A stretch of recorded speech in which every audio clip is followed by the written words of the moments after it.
2 தினங்களுக்கு முன்பாக நடிகர் விஜய் கட்சி தொடங்கிய பிறகு திமுகவுக்கு இது ஒரு பெரிய கலக்கத்தை ஏற்படுத்தும் என்று பத்திரிகையாளர்கள் முதற்கொண்டு பலரும் பேசி வருகின்றனர். சமீபத்தில் எடுக்கப்பட்ட கருத்து கணிப்பின்படி விஜயின் வெற்றிக் கழகம் 45%, திமுக 5%, அதிமுக 3%, நாம் தமிழர் கட்சி 47% வாக்குகள் பெறும் என்று கருத்து கணிப்பு வெளியாகியுள்ளது.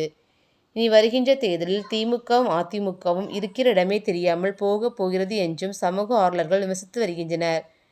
நடிகர் விஜய் கட்சி ஆரம்பித்திருப்பதால் இனி வரும் தேர்தலில் திமுக அதிமுகவும் ஓட்டு விழுவது குறைவாகிவிடும் என்றும் மக்கள் மாற்று அரசியலை தான் எதிர்பார்ப்பார்கள் என்றும் பலரும் கருத்துக்களை தெரிவித்து வருகின்றனர். பத்திரிகையாளர் மணி அவர்கள் நேற்றைய தினம் அளித்த பேட்டியின் போது விஜய் அரசியலுக்கு வந்தது அமைச்சர் உதயநிதிக்கு மிகப்பெரிய இழப்புதான் என்றும் திமுகவுக்கு இது ஒரு பெரிய பிரச்சனை என்றும் கூறியிருந்தார். நடிகர் விஜய் அரசியல் களத்தில் இறங்கிவிட்டார். தமிழக வெற்றிக் கழகம் என்ற பெயரில் தன் கட்சியை தேர்தல் ஆணையத்தில் பதிவு செய்துள்ளார்.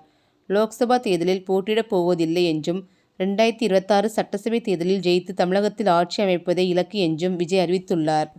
ரசிகர்களுக்காக விஜய் மக்கள் இயக்கம் என்ற அமைப்பை நிறுவி பல சந்தர்ப்பங்களில் மக்களுக்கு உதவி செய்து வந்தார். மருத்துவ முகாம், இரத்த தான முகாம், இரவு பாடசாலை, பொது நூலகம், மழை வெள்ள நிவாரணம் என பல பணிகளில் ஈடுபட்டு மக்களின் மனநிலை குறித்து தகவல் திரட்டி வந்தார். மேலும் தமிழகத்தில் ஆட்சி அமைப்பதே தன் இலக்கு என்றும் அவர் தெளிவாக அறிவித்துவிட்டார். லோக்சபா தேர்தலில் எந்த கட்சிக்கும் ஆதரவில்லை என்றும் கூறியுள்ளார். இதன் காரணமாக 2026ஆம் ஆண்டு நடைபெறும் தேர்தல் திமுக அதிமுகவினருக்கு மிகப்பெரிய பலப்பரீட்சையாக இருக்கும் என்று பலரும் கூறி வருவதும் குறிப்பிடத்தக்கது.